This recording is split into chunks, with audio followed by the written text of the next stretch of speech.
జత కలిపి ముందుకు తీసుకువెళ్తున్నటువంటి దూరదర్శి శ్రీ మాన్యశ్రీ నారా చంద్రబాబు నాయుడు గారికి, రాజనీతి మే అజాత్ శత్రు శ్రీ నితిన్ గడ్కరీజీ గారికి, గుండె మంటను మానవత్వాన్ని ఒకేసారి చూపించగలిగినటువంటి జననేత శ్రీ పవన్ కళ్యాణ్ గారికి, వేదికను అలంకరించినటువంటి కేంద్ర రాష్ట్ర మంత్రులకు, శాసనసభ్యులకు, అందరికన్నా ముందున్నటువంటి మా గుంటూరు ప్రాంత ప్రజలకు, పాత్రికేయులకు అందరికీ కూడా మనస్ఫూర్తిగా ధన్యవాదాలు.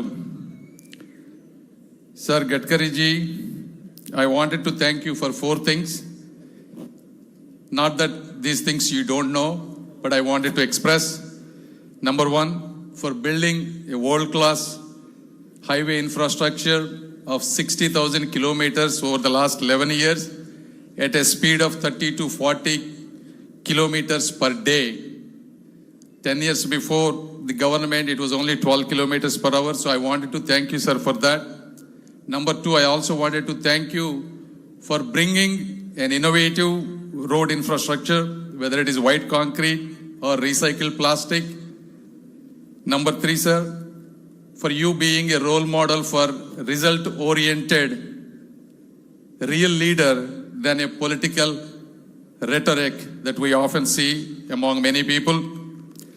And the most important 4th one, sir, you are so humble, down to earth, approachable, with an exceptional positive attitude that I have never seen in any other leader.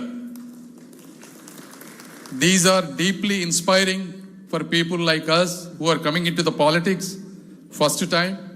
So I have profound respect for you, sir, not as an MP and not as a Minister of State, but as a true citizen of India.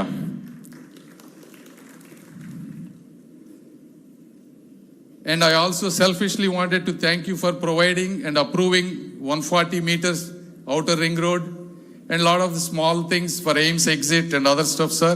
So I wanted to thank you on behalf of Guntur people once for all. And then second, ఈ రోజు కార్యక్రమానికి వస్తే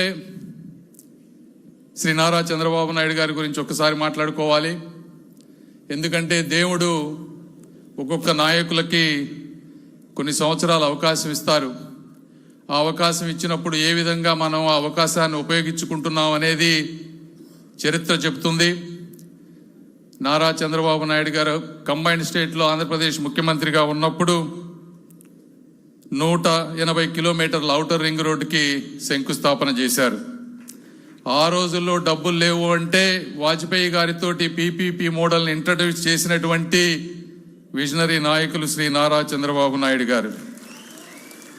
ఎవరు ఊహించని విధంగా 5,000 ఎకరాలకు పైగా భూమి సేకరణ చేసి ఈరోజు వరల్డ్లోనే one of the best international ఎయిర్పోర్ట్గా తయారయ్యే విధంగా చేపించినటువంటి వ్యక్తి కూడా శ్రీ నారా చంద్రబాబు నాయుడు గారు. అదేవిధంగా హైదరాబాద్ మెట్రో రైల్ 43 కిలోమీటర్లకి ఆ రోజు శంకుస్థాపన చేసినటువంటి వ్యక్తి కూడా శ్రీ నారా చంద్రబాబు నాయుడు గారు. ఇవి ఎందుకు చెప్తా ఉన్నామంటే మీరు ఈరోజు హైదరాబాద్ గురించి ఎవరన్నా చూస్తే ఆ రోజు ఆయన చేసినటువంటి ఇవి జీనోమ్ వ్యాలీ ఇవి తప్పించి గత 2004 నుంచి ఈ రోజు వరకు కొత్తగా హైదరాబాద్కి ఏమొచ్చిందంటే గబక్కన ఒక్కడు కూడా చెప్పలేరు. హైటెక్స్ కానీ హైటెక్ సిటీలు కానీ అవి తప్పించి. అదేవిధంగా గత 5 సంవత్సరాల్లో ఒక వ్యక్తికి ఈరోజు అధికారం ఇచ్చారు. ఆయన ఏం చేశారో కూడా మీకు అందరికీ తెలుసు.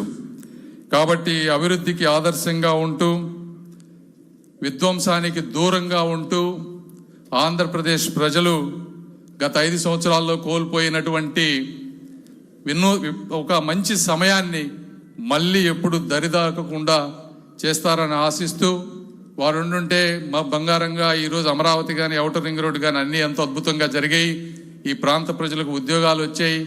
ఏదేమైనప్పటికీ సార్ మీరు ఈ వయసులో కూడా ఆయన అంటా ఉన్నారు మా సార్కి ఏజ్ అయిపోయిందని. 24 గంటలు ఎలా పనిచేస్తున్నారు. ఢిల్లీ, సింగపూర్, దుబాయ్ నువ్వు ఎప్పుడన్నా వెళ్ళావా, ఎప్పుడన్నా చూసావా? ఏజ్ కాదు కావాల్సింది, టాలెంట్ కావాలి, ఒక ప్యాషన్ కావాలి.